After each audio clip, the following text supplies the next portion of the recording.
After work, I was bored and scrolling through social media when I accidentally came across a post. The poster asked, I went for my prenatal checkup today and found out there's something wrong with the baby. I have to get an abortion. But my mother-in-law and husband really care about this child. How can I frame someone else for it? Looking at this dark thought, I assumed it was probably just another engagement farming post, trying to go viral. These posts nowadays have no bottom line. They'll make up any story for traffic. But out of curiosity, I still clicked in. The post had only been up for a few hours, and the poster's IP address was from the same area as mine.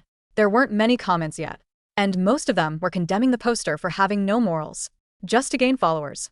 I scrolled down, and at the very bottom, there was actually a comment genuinely trying to help the poster. You can find an opportunity to have your family member, colleague, or friend touch your belly, then later pretend to have stomach pain after the miscarriage. You can blame that person and even get a hefty compensation. Seeing this comment seriously giving advice to the poster completely shattered my worldview. I noticed there was an author's like mark below it, which made it even more unbelievable. After scrolling through that post, I fell into a drowsy sleep since I had an early meeting. The next day at the office, I immediately got busy with work and completely forgot about yesterday's post. During lunch break, everyone gathered together to chat. I was just about to share that morally corrupt post from yesterday when my colleague Madison Carter spoke first. She was already almost 4 months pregnant, rubbing her belly while saying, "My belly is getting more and more obvious. I can feel the baby moving these past few days. I think this child is very active." Colleagues all offered their congratulations. Madison, looking at your pregnancy glow. Based on my experience, probably a big baby boy. Active is good. It means the baby is healthy and strong. Exactly. Madison, you're definitely going to have an adorable child. She rubbed her belly and said, "Boy or girl, doesn't matter. I spent the past few years focusing on my career and only started thinking about having a baby these 2 years. My in-laws really care about this. They practically want to keep me locked at home taking care of me, but I can't let go of things at the company. So I'll finish this month before taking leave." Madison, you're so dedicated. Health should come first, though. Yeah. Everyone else is eager to rest, but you're eager to come to work. I watched her happily rubbing her belly, while everyone sincerely blessed her. And I swallowed the words about that post I was about to share. After all, she was pregnant too. The clock in the break room chimed several times. Work time was about to start. Everyone brushed the cookie crumbs off themselves and picked up their coffee, preparing to return to their desks. Addison suddenly grabbed me and quietly pulled me aside. "Ella, my belly is getting bigger and bigger. I'll probably have to take leave soon. When I leave, this project needs a leader to take over. I think it'll be you. You're the one I'm most optimistic about. I felt a connection with you the moment I saw you." She smiled as she congratulated me. "You're the most capable among this batch of young people. I struggled for years to become team leader. Unlike you, the director has praised you at meetings so many times. Just months after you joined, she threw compliment after compliment at me. I could only laugh dryly and offer some polite small talk. Madison, I still have a lot to learn from you. After all, you have more experience. Look, get you now. You have a child on the way. Career and family, both successful." Just as I finished speaking and was about to leave, she grabbed me again. Dear. "Why are you being so formal with me?" "I stopped you because I want you to share my good fortune." I was a bit confused. "Good fortune? Look at my pregnant belly, round and full. Even the elders at home say this belly is full of blessings. There's an old saying that it's called a blessing belly. Whoever touches it will have good luck today. I specifically pulled you aside because I want you to share my blessings. Touch it and your promotion to team leader is guaranteed." Stuck out her belly, full of expectation. The moment I heard those words, alarm bells went off in my head. I immediately thought of the post I saw last night. A pregnant woman wanting to miscarry deliberately lets others touch her belly to frame them. I froze for a second watching as her eyes lit up, staring at my hand. It was truly bizarre. Better safe than sorry. Although it's wrong to be overly suspicious of others, I still waved my hand. "Madison, thanks for your kindness. But my hands are touching keyboards and equipment all day. Afraid my hands have bacteria and aren't clean. It wouldn't be good for the baby. You're pregnant and should be careful." Her smile immediately froze on her face, and her eyes dimmed considerably. I keenly caught the change in her expression, and she put on a forced show of generosity. "What's there to be afraid of? Just touch over my clothes. Nothing will happen." Plus. With a layer of belly in between, what could possibly happen to the baby? If I hadn't seen that post, I definitely wouldn't have thought twice, and would have naively thanked her. But thinking about that post I felt her behavior was becoming increasingly abnormal. Forget it, Madison. Thanks for your kindness. But let's wait until after you give birth. I'll definitely share the good fortune at the baby shower. The supervisor is coming soon. Let's get back to our desks. I hurriedly excused myself and escaped back to my cubicle. Before she could say another word. After returning to my desk, I secretly glanced at Madison several times. After I rejected her, her face turned somewhat pale. When people around her discussed work matters, she seemed absent-minded, completely unlike her usual self. But I also had some doubts. Usually she was very enthusiastic and always smiling. At work, she didn't seem like someone with such dark thoughts. All afternoon, I watched her maintain a cold expression, occasionally touching her belly, as if something was weighing on her mind. After work and back home, I still had some doubts about the whole thing. Was I being too sensitive? At work, she and I never had any conflicts or disputes. I'd always respected her as a senior. She really had no reason to harm me like this. With questions in mind, I opened that post again and carefully examined the details. A day had passed and the post had gained quite a bit of traffic, but most people were condemning the poster in the comments. How can you live the rest of your life after gaining followers this way? If I see another post like this, let me win the lottery. Almost no one believed this was a genuine question, probably afraid of acquaintances seeing it. This was a newly created account. The author had no profile description, and the avatar was a generic one many people used. Aside from her IP address being from the same area as mine, I couldn't see any more details. I scrolled through the unanimous condemnation in the comments below, and suddenly remembered the comment from yesterday. That suggested letting others touch her belly, because it was so malicious. Few people had liked it, and that comment had already sunk to the bottom. I casually refreshed, only to discover that the poster had actually replied to that comment just a few minutes ago. Hello? Hello. May I ask if there are any other methods besides letting someone touch my belly? The belly touching was rejected, so it's not very feasible. The moment I saw those words, my eyes widened in disbelief. I refreshed several times to confirm this comment really existed. How could there be such a coincidence? Madison just happened to ask me to touch her belly today, and I just happened to reject her. At that moment, I felt my head go numb. Even my breathing stopped for a few beats. After a long while, no one replied to that poster. But I felt it was getting more and more terrifying. If it really was Madison, then since she didn't succeed today, she definitely wouldn't let it go in the future. Looking at her determination today, she wouldn't give up until she found a scapegoat to take the fall for her. I thought it over several times, trying to figure out what grudge Madison and I had that would make her want to harm me like this. Or was she just looking to frame a random person? And I just happened to be the one she picked today. So, if I didn't take the bait, would she shift her target to harm other colleagues? Speculation was soon verified. Madison's target had always been only me. The next morning, I had just woken up when I opened that post again. That person had replied to the poster. If touching the belly didn't work, then have that person bring you a meal or a drink after eating. Say your stomach hurts. Insist that there was something wrong with what she brought you that caused the miscarriage. Even if a real lawyer gets involved, she'll bear some responsibility one way or another. I was staring at this comment in shock. There really are such vicious people in the world. The next second, my phone notification sounded. It was a message from Madison Ella. I got up a bit late today. Could you please bring me breakfast?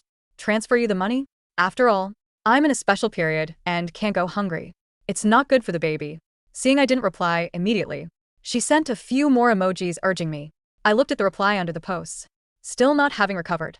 This basically proved that the poster was Madison, and she was clearly targeting me. I opened the message again. Madison had even tagged me in our small group chat. Ella, I'd like to ask you to bring me breakfast on your way to work. The other colleagues either take the subway or squeeze onto buses. Only you drive, so it's more convenient. She added a creepy, smiling emoji at the end that sent chills down my spine. I could only pretend I didn't see it, and didn't reply with a single word. My phone buzzed several more times. Probably messages from her. I didn't even look at them. This Madison had clearly dug a pit and was waiting for me to jump in. I originally thought we had no conflicts, and were just colleagues with a peaceful relationship. Now, it seems I was too naive. If some people's hatred has no reason, I figured out why Madison chose me first, because I actually had the financial means. Almost everyone else in our department had just graduated from college, renting apartments with hardly any money. Only I, relying on my parents' financial support, had already bought a house and a car. So Madison chose me as the scapegoat because after framing me, she would get a hefty sum no matter what. There was another reason calling her pretentious behavior. Yesterday, I finally understood. She said that when she takes maternity leave, I would probably be promoted to team leader by management. She was afraid of losing her current team leader position. It was earned through seniority. But ever since I joined the company, the boss had praised my proposals at meetings more than once, and had started, intentionally or unintentionally, assigning some projects to me. Madison was so calculating, wanting to pin her child's life on me.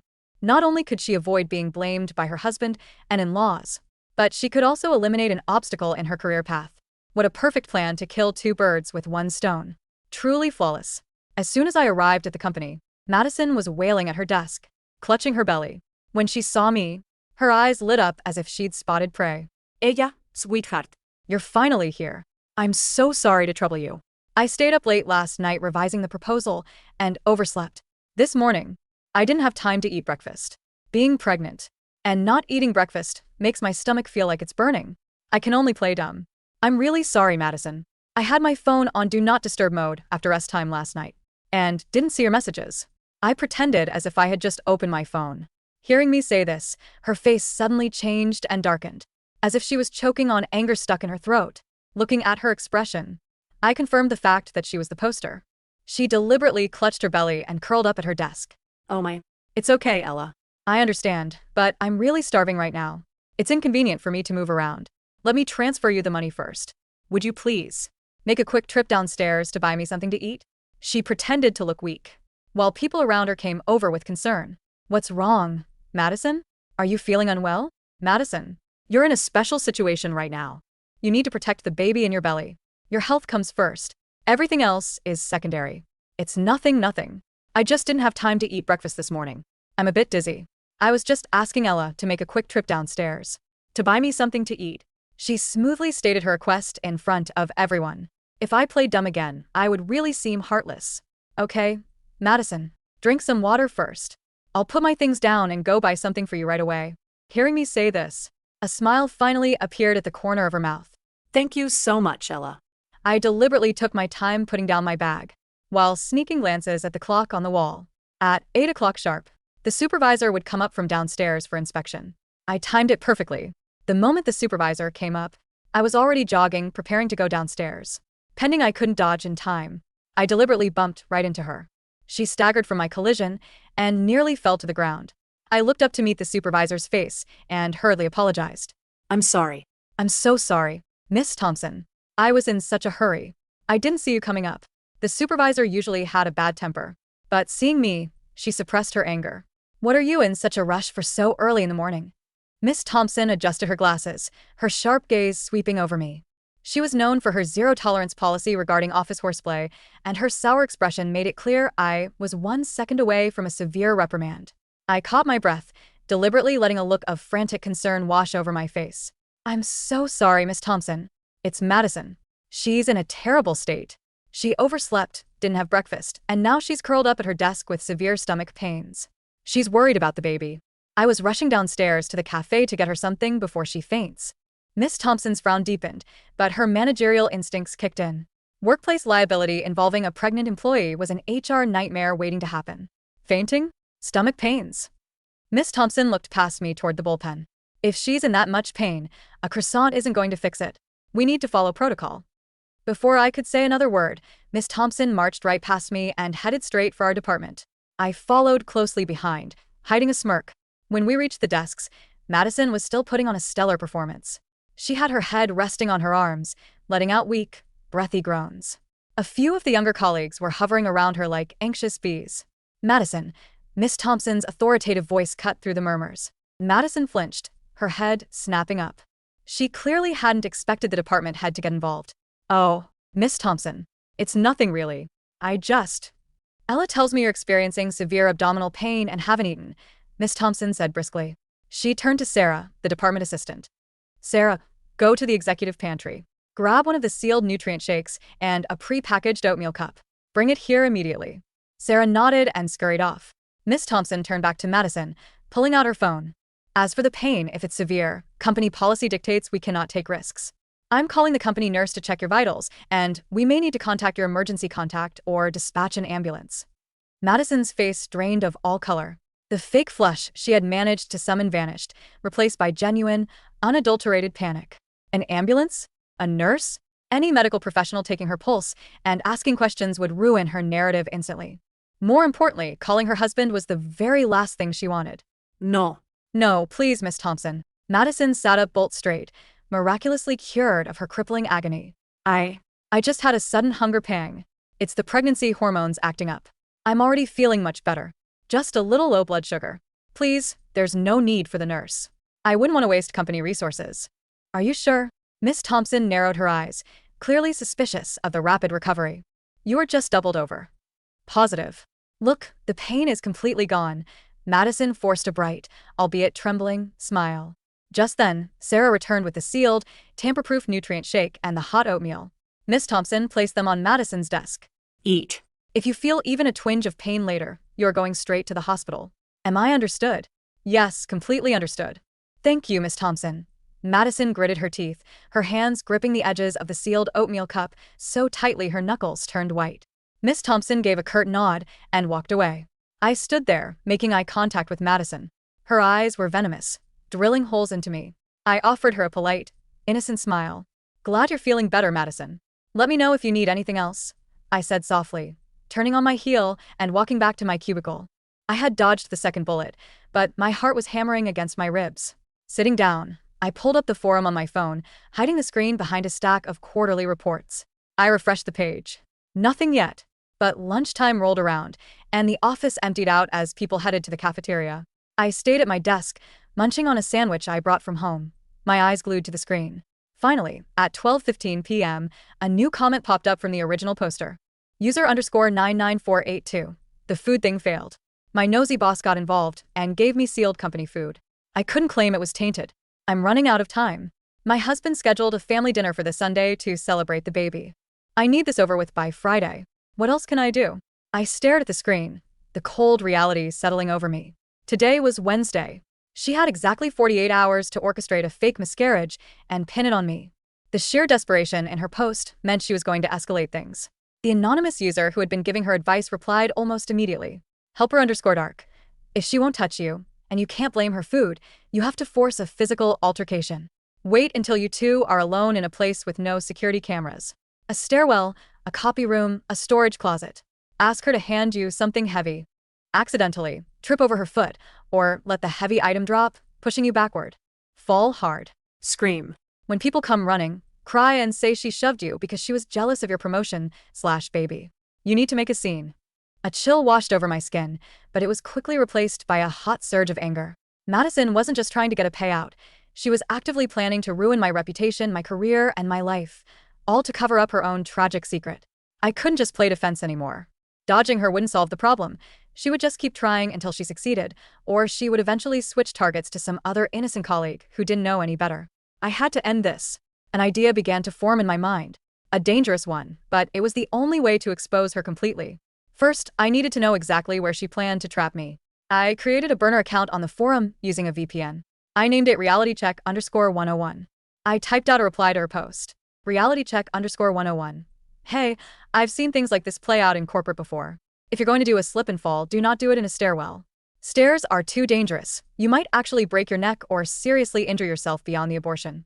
Use the company archive room or supply closet. Usually there are no cameras inside, just outside the door. Ask her to help you carry some archive boxes. When you fall, land on something soft, then roll onto the hard floor to make it look authentic. Plus, paper cuts and messy files make the scene look more chaotic. Tell HR she violently shoved you. I hit send. My palms were sweating. Would she take the bait? 10 minutes later, the poster replied to me. User_99482. That's brilliant. The archive room is perfect. It's at the end of the hall, blind spot. Tomorrow afternoon. I'll make my move. Gotcha. The rest of Wednesday passed with eerie calmness. Madison didn't speak to me, didn't ask for favors, didn't even look my way. To the rest of the office, she was the glowing, hard-working mother-to-be. To me, she was a ticking time bomb. Thursday morning arrived. I dressed in sensible, flat shoes and a tailored suit with deep pockets. Before leaving my house, I fully charged my phone and tested the hidden voice-activated recorder app one had downloaded the night before. I also grabbed a tiny clip-on lapel microphone I used to use for vlogging in college. I pinned it discreetly beneath my blazer collar, completely hidden by my blouse. When I arrived at work, the atmosphere was thick with tension. It was the end of the month, and everyone was scrambling to finish reports. Madison was unusually chipper. She even bought donuts for the office, parading them around with a wide smile. "Here you go, Ella," she said, placing a glazed donut on my desk. "Sorry about yesterday morning. I was just cranky from the hunger." "No problem, Madison. Thank you." I smiled back, not touching the donut. The hours dragged on. 1 p.m., 2 p.m., 3 p.m. The office was gradually settling into the mid-afternoon slump. A few people had stepped out for coffee. Miss Thompson was in her office with the blinds drawn, likely on a conference call. At 3:30 p.m., my desk phone rang. It was an internal extension, Madison's. "Hey, Ella." Her voice was sweet, dripping with forced innocence. "I'm in the archive room trying to pull the Q2 physical files for the audit. They're on the top shelf, and I really shouldn't be reaching up or lifting heavy things. Could you come back here and give me a hand for 2 minutes?" "Showtime." "Sure, Madison. I'll be right there," I said calmly. Before standing up, I quickly pulled out my phone and tapped a pre-written text message I had drafted earlier to Miss Thompson. "Miss Thompson, I'm heading to the archive room to help Madison with some boxes. She's been complaining of severe dizziness again and asked me to join her where it's quiet. Given what happened yesterday, I'm very worried she might pass out. Could you please come back to the archives in exactly 2 minutes to check on her? I don't want to be liable if something happens." I hit send. Miss Thompson, terrified of an HR lawsuit, would absolutely not ignore that message. I tapped the record button on my hidden app, tucked the phone deep into my pocket, and walked down the long, carpeted hallway toward the back of the office. The archive room was dimly lit, smelling of old paper and dust. It was a narrow space, lined with towering metal shelving units filled with heavy banker boxes. At the very back, standing near a stack of loose boxes, was Madison. As I walked in, I noticed she had positioned herself perfectly. Behind her was a pile of broken-down cardboard boxes, soft enough to break a fall, but messy enough to look like a violent struggle. "Thanks for coming, Ella," she said, her voice dropping an octave. The sweet, maternal tone was gone, replaced by something cold and calculating. "Which boxes do you need?" I asked, stopping about 4 feet away from her. I made sure to keep my hands clasped loosely in front of me. "The ones right there." She pointed to a heavy box on a mid-level shelf. "Just grab it and hand it to me." "Are you sure you should be holding it?" "It looks heavy," I said, playing my part. "Just hand it to me, Ella," she snapped, a hint of impatience leaking through. I stepped forward, reached up, and pulled the heavy banker box off the shelf. I turned to hand it to her. This was her moment. Instead of taking the box from my hands, Madison lunged forward. She grabbed the front of the box and violently yanked it toward herself. At the same time, she kicked her right foot out, intentionally tangling it behind my ankle. "Ah," she shrieked, a piercing, blood-curdling scream that echoed loudly in the confined space. She let go of the box. It crashed to the floor between us, spilling files everywhere. Using the momentum, Madison threw herself backward. She arched her back and plummeted toward the ground, landing perfectly on the pile of broken-down cardboard, but letting her head and shoulders smack against the linoleum floor with a sickening thud. She immediately began to writhe, clutching her stomach and screaming at the top of her lungs. "My baby. Oh my God, my baby. Why did you push me? Ella, why?" she sobbed hysterically, her face contorting in faux agony. I stood perfectly still. I didn't reach out to help her. I didn't say a word. I just looked down at her. Footsteps thundered down the hallway. The door to the archive room was flung wide open. Miss Thompson burst in, followed closely by Sarah and the department's HR representative, David, who must have been pulled from his nearby office by the screaming. "What is going on in here?" Miss Thompson demanded, freezing at the sight of the spilled box and Madison rolling on the floor. "She pushed me," Madison wailed, pointing a trembling finger at me. Tears were streaming down her face. It was an Oscar-worthy performance. I asked her for help, and she got mad. She shoved the box into me and tripped me. My stomach, it hurts so much. I think I'm bleeding." Gasps erupted from the doorway. Sarah clamped a hand over her mouth. David immediately pulled out his phone, likely to dial 911. Miss Thompson looked at me, her face pale with shock and fury. "Ella, what have you done?" "Don't call 911 just yet, David," I said. My voice was eerily calm, cutting through Madison's hysterical sobs like a knife. Madison's crying hitched for a fraction of a second. She glared at me, confusion flashing in her tear-filled eyes. I slowly unclasped my hands and reached into my pocket, pulling out my phone. I stopped the voice recording and saved the file. Then I opened my Photos app. "Before we call an ambulance to treat a miscarriage that is already medically scheduled," I said, my voice projecting clearly across the silent room, "I think HR needs to see this." I walked over to David and Miss Thompson, holding out my phone. On the screen was a screenshot of the Reddit thread. "What is that?" Miss Thompson asked, her voice shaking slightly. "It's a forum thread," I explained smoothly. "Posted by a woman in our area who discovered her baby has a fatal abnormality. She needs an abortion, but her husband and in-laws are deeply traditional and want the baby, so she's terrified of their reaction. To avoid taking the blame, she went online to ask for advice on how to frame a coworker for a fake miscarriage." Madison stopped crying. The silence in the room was sudden and absolute. She lay on the floor, frozen, staring at me with wide, terrified eyes. "Yesterday," I continued, swiping to the next screenshot, "this user complained that her attempt to claim she ate tainted food was foiled by her boss." The timestamps matched perfectly with the moment Miss Thompson brought Madison that sealed oatmeal.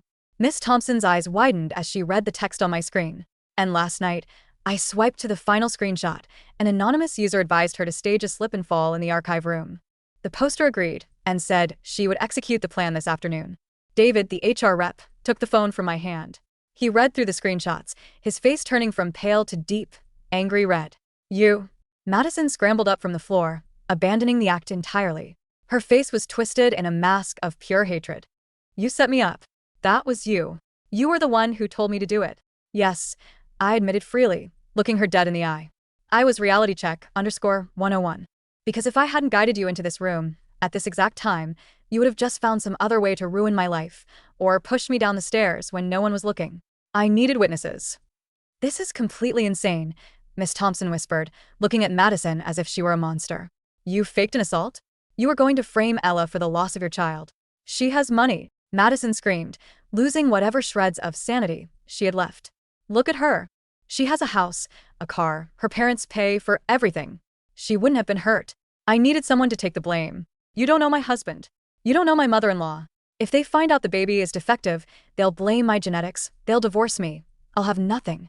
So, your solution was to destroy my career and extort me for compensation?" I asked coldly.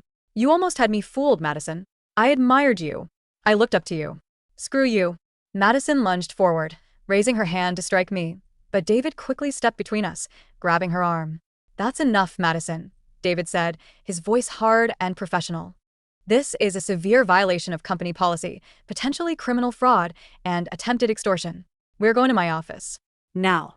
Madison seemed to deflate all at once. The adrenaline drained from her system, leaving behind a pathetic, trembling shell of a woman. She slumped her shoulders, fresh tears, real ones this time, spilling down her cheeks as David escorted her out of the archive room. Miss Thompson stood there for a moment, looking at the spilled files on the floor. She let out a long, heavy sigh and turned to me. "Ella?" "I am so sorry," she said quietly. "If you hadn't sent me that text, if you hadn't gathered this evidence." "It's all right, Miss Thompson. I just had to protect myself," I said, bending down to pick up the banker box. The fallout was swift and brutal. Madison never returned to her desk. By the end of the day, her belongings were packed into a cardboard box by HR and couriered to her house. She was terminated immediately with cause, forfeiting any severance or benefits. But the real tragedy of Madison's own making unfolded over the weekend. Because she was fired, she lost the company health insurance covering her procedures. Desperate, she was forced to confess to her husband about the fetal abnormality and the cost of the impending abortion. Word filtered back through the office grapevine, mostly from Sarah, who was close with one of Madison's friends. Madison's husband didn't react the way she feared, but he was disgusted by the lengths she went to hide it, and the fact that she got herself fired for attempted fraud. They separated a week later. She moved back in with her parents in a different state. As for me, the incident completely changed how management viewed me. I wasn't just a capable new hire anymore. I had proven I could handle extreme pressure, navigate crisis management with flawless logic, and protect the company from liability. 3 weeks later, Miss Thompson called me into her office. "Ella, take a seat," she smiled, pointing to the chair opposite her desk. "With Madison gone, the project team has been lacking direction," Miss Thompson began, folding her hands neatly. "The directors and I had a meeting this morning. We all agree that you have the composure and the strategic mindset we need. We'd like to officially promote you to team leader, effective Monday." "Thank you, Miss Thompson. I won't let you down," I smiled, shaking her hand. I walked out of her office, glancing at the empty cubicle that used to belong to Madison. The baby on board sticker was still faintly visible, half scraped off the edge of the monitor. I sat down at my desk, opened my laptop, and closed the browser tab for the anonymous forum. I didn't need it anymore. Some people dig their own graves in their desperation to escape reality, but I had learned my lesson well. In this world, the only blessing you can truly rely on is the one you make for yourself.